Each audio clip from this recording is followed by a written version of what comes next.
Hey guys, welcome back to another episode of Roundtable Talks with Chloe. Today I have a very special guest. If you're a Cincinnati native or just a huge Bengals or NFL fan, you may recognize him, Dave Lapham. Welcome to the show. Thank you, Chloe. I'm very honored to be part of your roundtable. I am awesome. Very honored as well. So I'm just going to go over your introduction a little bit. It's pretty impressive, so I'm going to read it if you don't mind. So for 45 of the last 47 years, he has been a franchise fixture, first as the most versatile offensive lineman in Bengals history, and now as the club's popular radio analyst, heading into his 36th season in the booth. That's very impressive. Thank you. He was the starting right guard in 1975 and the starting left guard on the first Super Bowl team in 1981. So that's a pretty big deal. He helped mentor Hall of Fame left tackle Anthony Munoz during his first 4 seasons as his left guard, or as the left guard. Yes. The quick analytical mind that allowed him to move up and down the line at will has translated very well to his radio. His quick wit, keen football knowledge, and love of the game has made him the conscience of Houday Nation. That's pretty impressive. That's very nice. That's about as nice an introduction I've ever had, Chloe. Well, it's all the truth. So, we just got to go with it. Awesome. So then some people are probably wondering why Dave is on the show today. Mm-hmm. So he is a longtime customer of Mark Williams Auto Group. So we just want to take a moment to honor you and spread the word for Houday Nation. Yeah, thank you. I mean, it's a tremendous honor to be here. You guys have, it's really kind of like a slice of Cincinnati right here. And at the dealership, you guys do an unbelievable job, and it's all about Cincinnati. There's no question. The Bengals are definitely on a roll. They're playing about as well as anybody's playing right now, having won 8-0 to finish the season is pretty strong. So that's definitely when you want to be playing well is at the end. Absolutely. So awesome. Well, let's kind of jump into this. We're going to start from the beginning. Okay. So maybe you want to go over like your childhood, how you got into football, and then leading up to your journey to the NFL. Okay. Well, it's interesting. I'm originally from about 15 miles northeast of Boston, and my dad was an artist, a very good artist and a technical illustrator by trade, and he never played a sport in his life. I mean, he didn't know football was stuff that had air in it, Yeah. And he was about 5'11", 185, 190 pounds. Oh my gosh. And my mom was 5'11" in the 6th grade. So she was taller than everybody in the class, taller than the teacher. So my dad's dad was like 5'8". Mm-hmm. My mom's dad was 6'4" in his day. That was a monster. Yeah, that's... So everybody kind of went to that side of the family from a genetic standpoint. I've got 2 brothers and a sister, and my older brother got a football scholarship. I got one, and my younger brother played both football and basketball in college. My gosh. He got drafted in the NFL and NBA both. My kid brother did. So to have 3 out of 4 get scholarships alone is very impressive. Right, and my dad was like, "Where'd you guys come from?" I mean, I don't even know what I'm watching when I watch sports. It was so interesting that way. But I always had a love for sports. I mean, as far back as I can remember, and whatever season it was. Baseball season, loved the Red Sox. Basketball season, huge Celtics fan. Well, you also had really good teams to root for well, Very so true that there. definitely You're helps. right on that. And then it was the Boston Patriots back then when I was growing up, and I went to football games at Fenway Park in Boston, is where the Boston Patriots played. So, and I remember when I went to my first professional football game, my grandfather got me a program, and I was like infatuated with it, and I couldn't put it down, never did. And I kind of fell in love with football like right then, but I was always bigger, so I never played like pee-wee football. I was too big, so I didn't start playing organized football till I was in the 9th grade. So how tall were you in 9th grade? 6 feet. Oh my gosh. Yeah, I was a 6-footer in the 9th grade. That's very tall for 9th grade. Probably close to a couple hundred pounds. Oh my gosh. Yeah, so the coaches were like, they were like, yes, let's go. Yeah, right.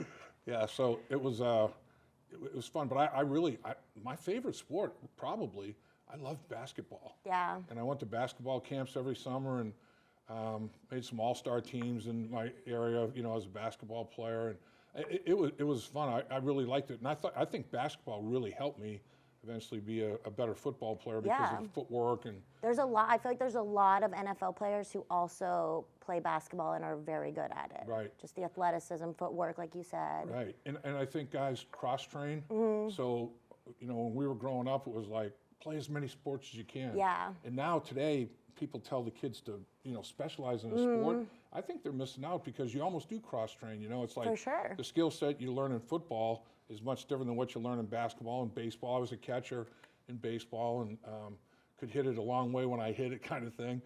But I mean, eye hand movement, lateral movement, quickness, whatever it is.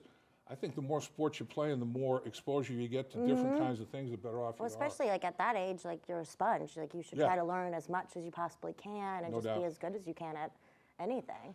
And I was very fortunate in that at a very young age, I had good coaches.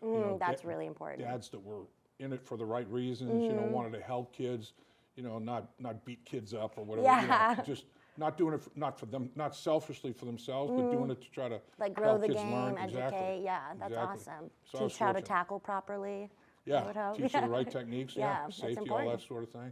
Yeah, so I was really fortunate and grew up in that little northeast of Boston. So we went to the beach a lot, and love seafood, love good seafood. Love seafood. I love Boston's food. It's so good. It is, man. Nothing like a good lobster. Oh, there's nothing. Surf and Clam turf. chowder. Yeah. Oh my there gosh. You go. New England clam chowder. You take me home. I love any crustacean. I'm pretty much crustacean. for. That's awesome. Yeah. Like it. That's so high school. Did you guys win any like huge games, like state or anything like that when you were in high school? Yeah, we never won state, but we had a rivalry game that we played on Thanksgiving Day. Oh, that's fun. It was a tradition to play Melrose. We called them Smellrose. We played them every Thanksgiving, and it was always really good games, real competitive games, and same thing in. Just like now, the Bengals are going against the Baltimore Ravens, a division opponent that they see all the time. They know each other. They know each other's tendencies. They know the things they can and can't do. And I always loved playing, like league teams and tournaments and that kind of thing, because it was always competition at the highest level. It was like, you got to bring your A game, because this dude knows what my best move is. He knows this. He knows that. So that was always a lot of fun. Well, that's great, because then you kind of can learn to be better than your best move. No you doubt. grow find and an alternate move. Yeah, that's awesome. Well, then we're going to college. Yep. And can you explain a little bit of that? Yeah, I mean, my mom was a very intelligent woman. She graduated number 2 in her class in high school, so she the academics were always a big deal, and she had no problem playing sports. But basically the way she put it, she said, "Okay, big shot. If you're gonna play sports, for every hour that you're on a practice field or a game, you have to give me a half an hour of homework." That's fair. I'm like, well, but if I have a 3-hour practice, what if I don't have an hour and a half of homework? And she's like, well, you're going to read. You're not going to read comic books, Mad Magazine. You're going to read Herman Melville, Charles Dickens. You're going to read what I give you to read. You're going to improve your mind. I'm like, nobody else has to do that. Well, nobody else is my kid. And this is the rules. If you want to play sports, this is what you have to do. So the amount of time that I put into that type of thing, I mean, I got good grades as well, and got accepted to schools like Harvard and Yale and Dartmouth, the Ivy League schools. And no big deal. She was. I didn't go to Harvard. She almost disowned me. Yeah, I bet. I think most parents would. She's like, you're not going to go to Harvard. You're going to go to. I went to Syracuse. I wanted to have a better combination of football and academics. Yeah. And Syracuse was a good academic school, but it also had a better football than the Ivy League. So I made the decision, and she balked at it initially, but it turned out to be okay. But what conference was Syracuse in at that point? It was independent back then. Yeah. Okay. Were they all independent? Or? Yeah, like we played Army, Navy. We also played Air Force. That must have been good Yeah, we played Boston College. We played Penn State, and they were all independent back then. So it was, and then we'd go down to Florida and play Miami, Florida. That must have been nice. Yeah, and then we'd go play teams from the Big 12. Actually, it wasn't the Big 12 back then. It was the Big 8.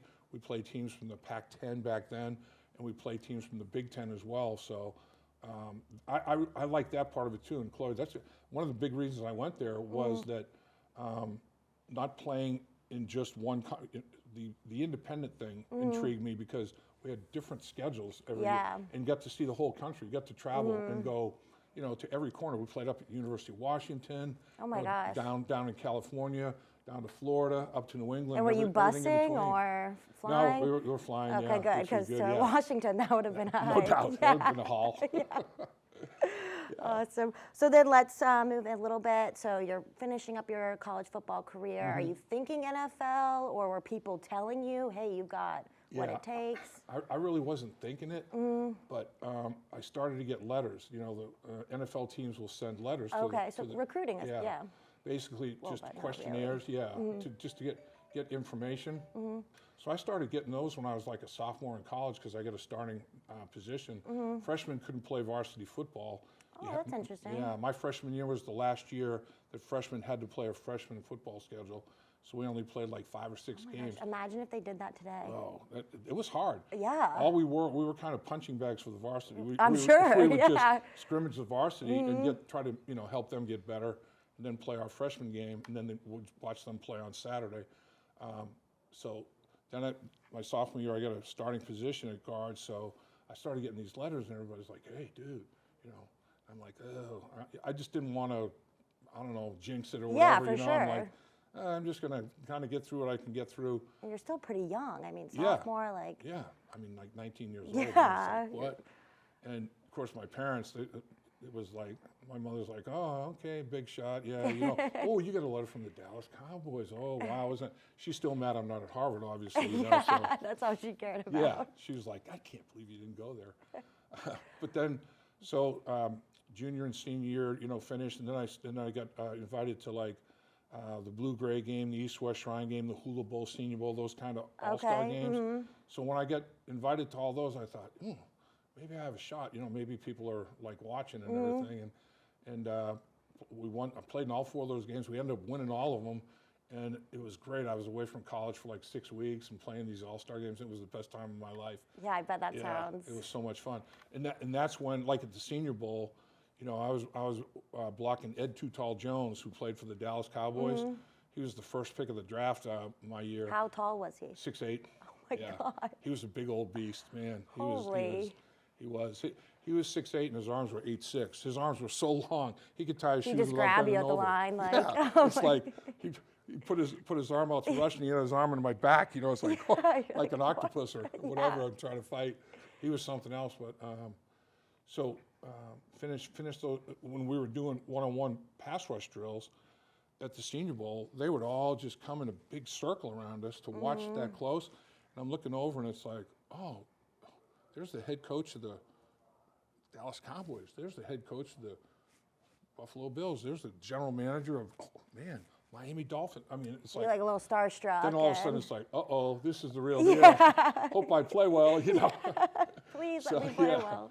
Yeah, but it all worked out, and ended up getting drafted by the Bengals and came to Cincinnati. What was that like, draft day?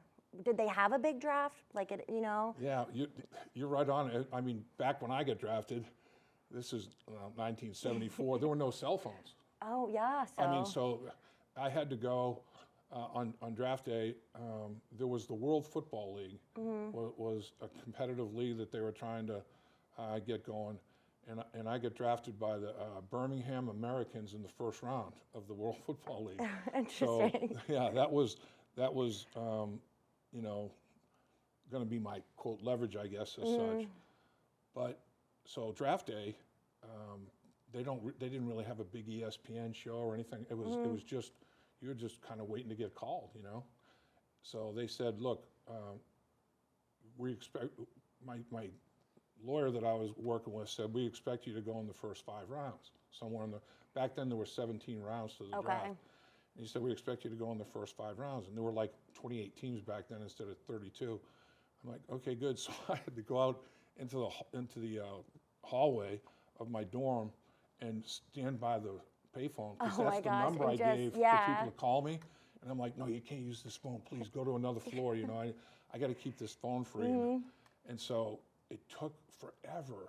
They said, if you're drafted in the first 5 rounds, you should be called, X amount of time. Yeah. Well, that time went by, and more time went by. And I'm like, I said to my older brother came, to spend the night with me, celebrating everything, and all my buddies. And I'm like, guys, let's forget about it. Let's just play cards, Let's crack a beer or whatever. So, I mean, I had just kind of forgotten about it. Well, what was happening is they were calling around and making sure people hadn't signed with the rival league. So it was taking a while. If you had signed, they weren't going to draft you, They had trouble tracking some guys down or whatever. And so I get called by the Cleveland Browns. And they said, we're going to take you to the next pick. I said, next pick? The draft's still going? I was feeling pretty happy at that point from a few adult beverages. A couple card games. Yeah. And they're like, yeah, it's only the 3rd round. I said, 3rd round? I said, yeah, it's not even, we're still in the 50s for players. I said, oh my gosh, yeah. So they said, we're going to take you with the next pick that we have. I said, okay, so I hang up. Then the phone rings like 5 minutes later, and I'm like, hey, Cleveland, it was Bengals. And Bill Johnson, my line coach, excuse me. Don't ever say that word again. And I'm like, excuse me? He goes, don't ever say that word again. I said, what do you mean, Cleveland? I told you, don't say that word again, you know? So he goes, this is the Cincinnati Bengals. We just took you with the 61st pick of the draft. We're making reservations to fly you out here. You're coming out, and we're going to, work you out, and blah, blah, blah. I'm like, okay. Yeah, whatever you need, yeah. That was the draft. Yeah, that was draft night. So then you continue your card games. I did, unfortunately, probably too much. In fact, I didn't run very well that next day because I overindulged. Yeah, that happens. Yeah. So, you got to learn to work through That's that. Right, so that's it's right. important. So then you're on the Bengals, and then you get a nickname, The Tool. Yes. So can you maybe explain where that came from and the origins? So Jim McNally, my offensive line coach, when we went to the Super Bowl 16 in 1981, he decided that he wanted me to be able to play every position in the offensive line. So I did. I worked on techniques and how to play, with footwork, hand placement, all that sort of thing. Played tackle and guard and center. I had played center because of an injury to Blair Bush, and I had to finish the season at center. Played 5 games at center. I'd never played center before, but it went pretty well. In fact, Paul Brown said to me after the season, I think we might have found you best position, son. I'm like, oh, thanks.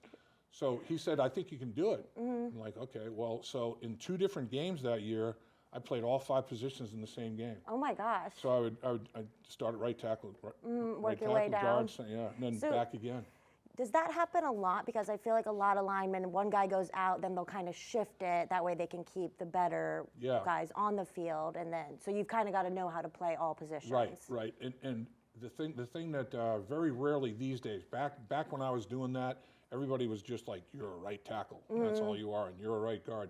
But you make a great point. Somebody goes down, you have to make 2 moves for 1. You may have to say, all right, well, he's probably better than this guy here, so let's move him, put him here.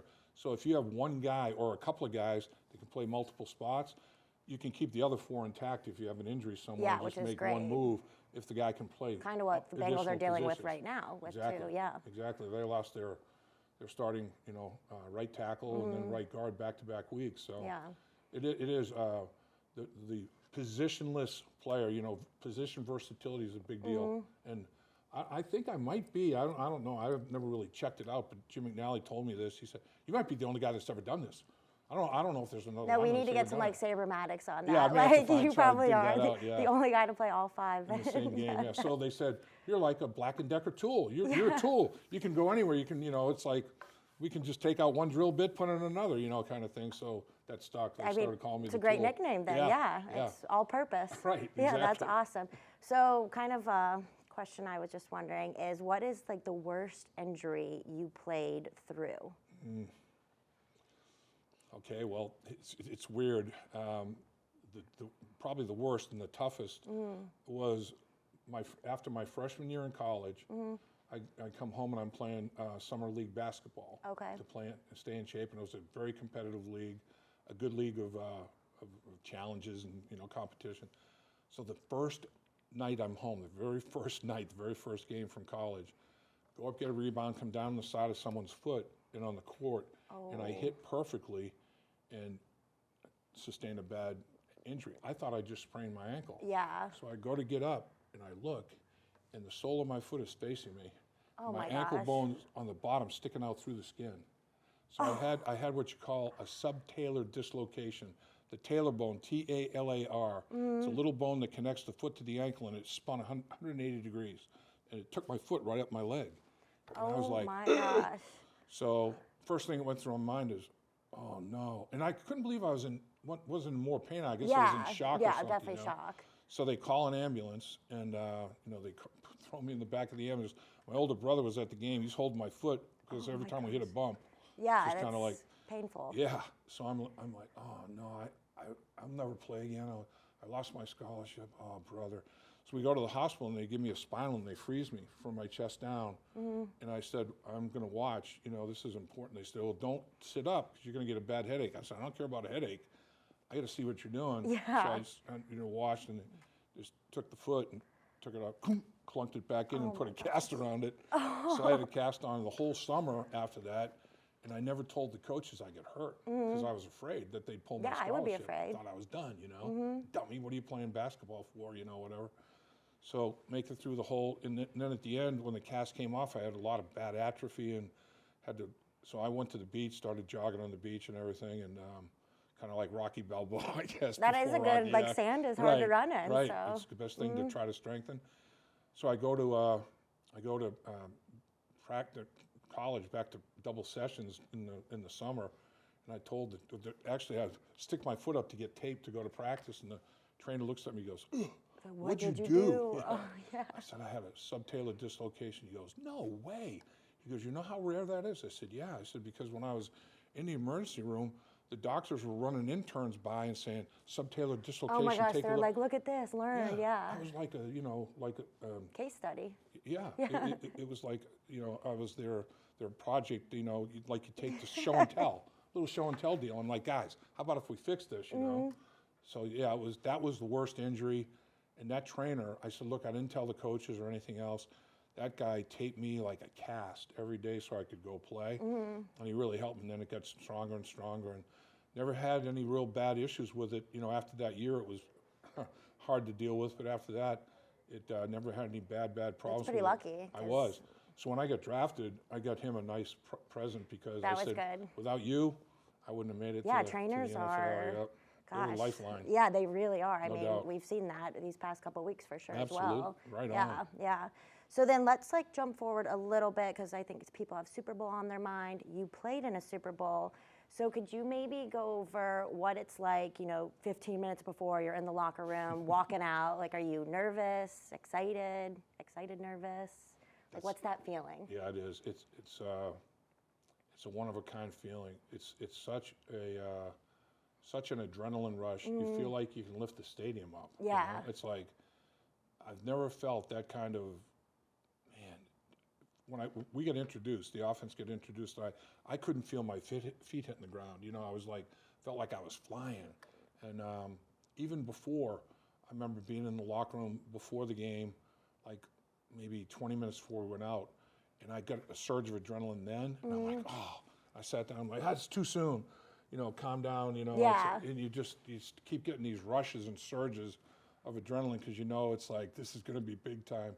And it's when you play in the preseason, it's one tempo of play. Then you play in the regular season, it's another tempo. Then the playoffs, but in the Super Bowl. It goes up a little. Super Bowl is. It's like quick guys are quicker, fast guys are faster. It's like, I know I didn't close my eyes. How do you get from there to there so fast? Yeah. It's like, man, it's like you're on the Autobahn. It's like everything's so fast. So I remember that, but I remember it was like and I knew, I said, okay, calm down, because keep your energy level up, don't lose your mind. You still have to be really composed. Smart. So you have to poise yourself. So in my mind, I came up with this term, and I still use it today: controlled rage.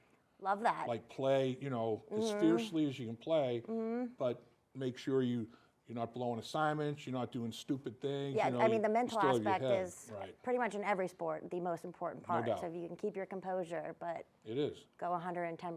It is, and there's that fine line, it's like how far do you take it, and try to balance that a little bit. But that was probably my biggest experience I had in trying to do that balancing act of, boy, the adrenaline rush. I could do things I've never done before, leap buildings in a single bound, And you're like, just don't jump off sides. Exactly, exactly. Yeah. Don't do stupid things that'll cost your football team. Make sure you're not the guy. You're not the one that, oh, what did you do that for? I mean, that killed our touchdown drive. It's like, you don't want to be that guy. It's like, well, I wasn't trying to, but right. So excited. I was too geeked. Yeah. So then Bengals obviously last year make it to the Super Bowl. What did that mean to you? Like, was that special? Were you just like, let's go, guys? Yeah. I mean, I've been fortunate in that, having been around the organization as long as you talked about, played in one, and broadcast Super Bowl 23, played in Super Bowl 16, did Super Bowl 23 on the radio with Boomer Esiason and that group. Oh, fun. And then this one, 56. So I mean, here we go. Yeah. That's a big spread there. That's a big.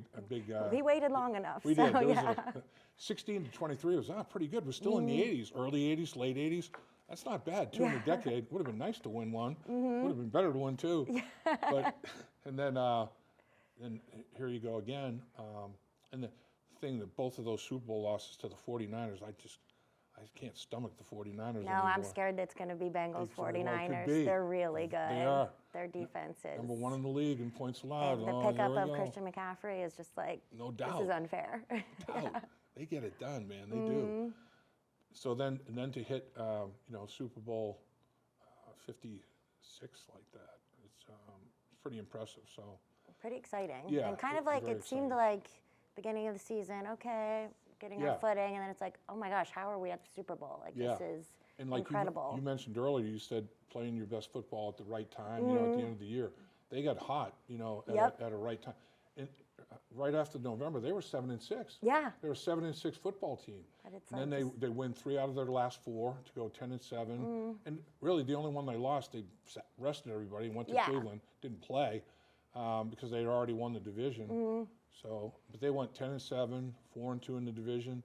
So, I mean, this year's team starts 0-3 in the division, then evens it up at 3-3. But against everybody else out of the division, 9-1. Yeah. So it just tells you how good the division is. Yeah, division's very good. It's very always strong. Good. I mean, the Steelers are always. AFC North is physical. It's got. That makes us better. So I like that. Battle tested. Yep, battle tested. So then another thing is obviously after football, retire. Moved to radio. Where did you like want to do that kind of when you were finishing up, or someone came up to you and was like, hey, you'd be great at this? When I was playing, I thought I might want to coach or maybe get into communication. Because when I went to Syracuse, I started pre-law, and I was doing fine with it. I really liked it. I should say I was doing okay with it academically. I found I just didn't like the law books as much as I would.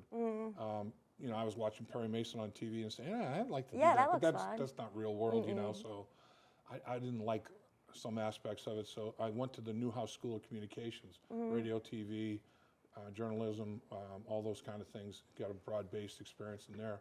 And I thought, well, if coaching doesn't work out or decide not to do that, maybe could do some communications work. So I really wanted to try coaching.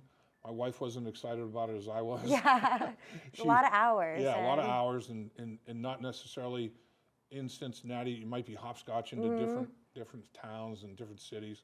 So I thought in the best interest of the family, make the decision, okay, move on from the coaching part of it and try the broadcast part because, I did a bunch of other things like sold industrial chemicals and worked with a public relations company and different things that I did, but always had the broadcast thing as the anchor, back to in be your doing mind and was doing it while I was doing the other jobs even, and then I got an opportunity to do some college football on Big 12 games on television and ACC, SEC games on television, and do the Bengals those games on Saturdays and Bengals games on Sundays, and then I ended up doing a high school package here locally on TV. So I was a game on Thursday night, a game Saturday, a game Sunday, so it became more of a full-time thing and transitioned into it in the broadcast communications world. It's fun. Yeah. It's a fun job for sure. It's funny, Chloe. To me, I've been one of those guys that I consider myself about as fortunate as you can be because my avocation, which is, your hobby, and my vocation, which is sport, it's the same. Yeah. My job and my hobby are the same thing. That's pretty much the dream right there. It is. It's like, I don't think I've ever worked in my life. It's like, I don't really call it work. I like it. I want to know about it anyway. Even if I wasn't broadcasting the games, I wouldn't prep as hard, but I'd still be checking out a lot of the information because I like it. It's my hobby. You just enjoy it. You're interested. Right. You want to do a little research. Right. Just go a little more in depth now that it's the job. But that's awesome. That's the dream what do they say? What is it, like live or work? I don't know what the saying is, but if you do your dream job, you never work a day in your life. Something like that, right? That's how I feel. Which is awesome. No doubt. I'm jealous. Been lucky. Yeah. Lucky. Well, professional sports are pretty cool. Yeah. So then one of your catchphrases, bam, bam, bam. Am I saying that? Is it like bam, bam, bam? I went to a UC basketball game, one of my guy friends was like, you got to ask him, like, what's the origin of that? Yeah, it's funny. We were just, Dan and I just, during the course of one of the games, it was a tightly contested, hotly contested battle, you know, and at the end, when the Bengals finally made the play that sealed the game, Dan goes, "And that's coffin nails," and I just reacted to bam, bam, bam, like driving the nail in the coffin, you know. And we would go to commercial break, and he started laughing. He goes, that was pretty good. Let's, you know." So it got to where when the Bengals put a game away, he's like, "Coffin nails, bam, bam, bam." So let's pray we hear that this Sunday. That would be awesome, doubt. right? And some people have done T-shirts and all that with it. They've had a lot of fun with it. So I might have to get one and rep it Sunday. That would be pretty good.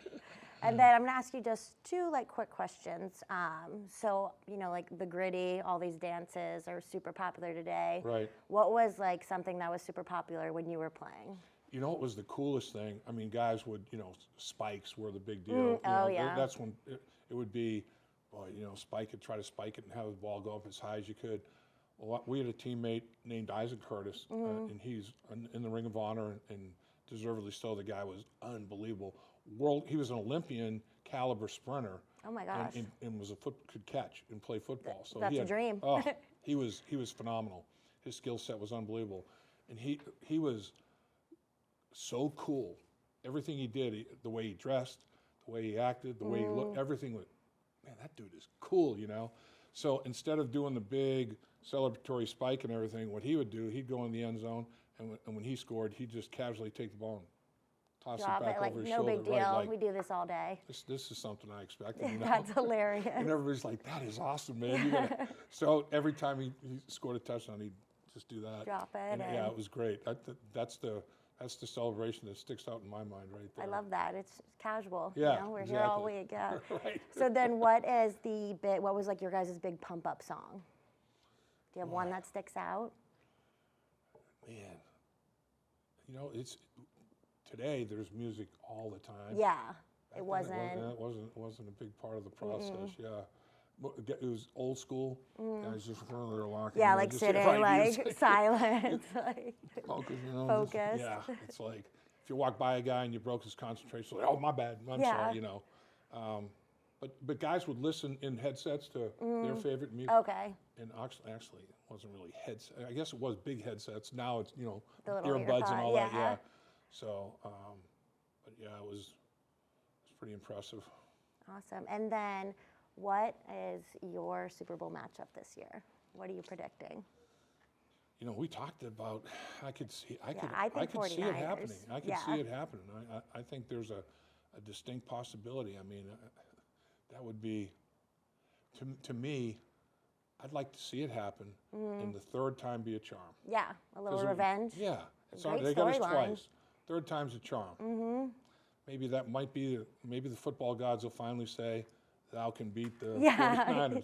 You can get one. Yeah, because you look at it, it's like lost 3 Super Bowls by a total of 8 points. Yeah, it's crazy. Yeah, 2 points, 3 points, 3 points. I mean, last year it was so. I mean, no, I mean 4 points, 4 points, 3 points, 2 points, 9 points.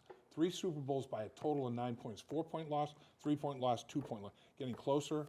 Maybe we'll win this one by 9. That'll be all the revenge we need. There you go. Even that bad boy up. I like it. So then one last question. We'll bring it back to Mark Williams Auto Group. Yes. What vehicle are you driving right now?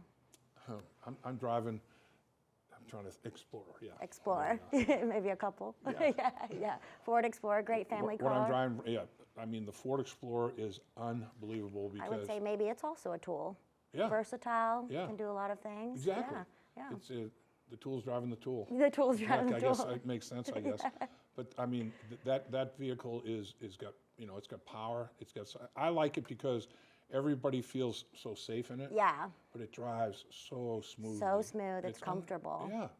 It's unbelievable. We've really fallen in love with it. I mean, grandkids, they fight to get in the way back. They call it the way back, the third seat, and the bucket seats. Everybody's there's all kinds of space, so you're comfortable. And in my family, as you can imagine, there are a few big people. Yeah, I was going to say. Particularly when my brothers come to visit. That Explorer is just. It does the trick then. Yeah, it's taken off. So you have a vehicle that you can put that type of cargo in, big bodies or a bunch of cargo, but still My brother mentioned it, how smoothly that thing drives. Yeah, it's amazing. I drove one for a while. I really enjoyed it. But I like driving all the cars, so, it's fun. Kind of like I just pick and choose. opportunity. Like, there's a Bronco out there. I might Have to try to jump at drive that? that for a week. It's one of the perks, but it's a good perk. It is a good perk. And have not had one problem with it. That's awesome. Mechanically, yeah. Yeah, the less we see you, the better, right? That's right. That's right. No, it's been great. There's no two ways about it. And my grandkids, it's so funny. We really like this color. We really like this color. We really like the color of the interior. They're all over it. I love that. Maybe we got some future Ford drivers then, right? Yeah. Awesome. They're very observant. Awesome. Well, I appreciate you coming on the show. This was a blast. So much fun. Guys, thank you so much for watching, and go Bengals. Hoo day. Hoo day.